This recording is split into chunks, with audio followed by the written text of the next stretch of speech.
آپ صلی اللہ علیہ وسلم پر درود بھیجنا خود ہمارے اپنے لیے باعث سعادت ہے، باعث رحمت ہے.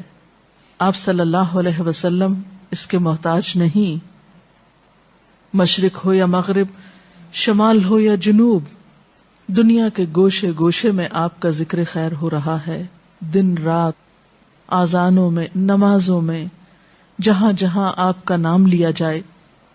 لیکن اگر ہم درود شریف پڑھتے ہیں تو اس کا فائدہ خود ہم ہی کو پہنچتا ہے، ہمارے اپنے لیے باعث رحمت ہے.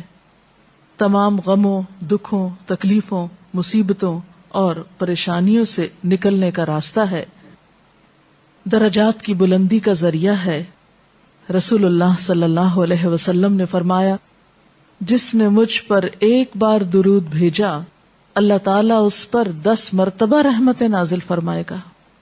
ایک بار درود پڑھنے کا اجر و ثواب، اس کے 10 گناہ معاف فرمائے گا. یعنی صرف 10 رحمتیں نہیں، 10 گناہوں کی بخشش بھی ہوگی اور 10 درجے بلند فرمائے گا، یعنی درجات کی بلندی بھی.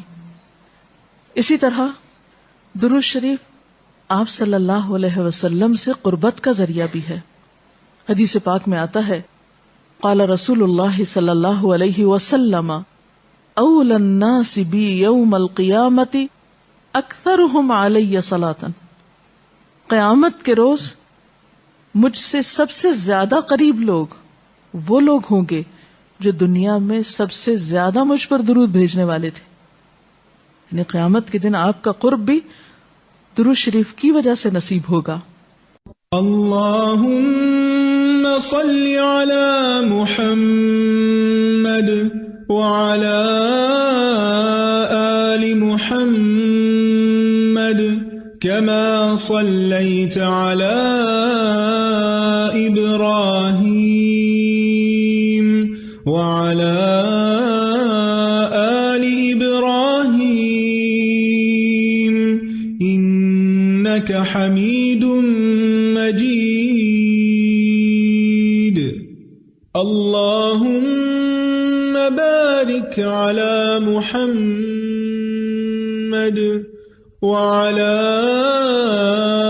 آل محمد كما باركت على إبراهيم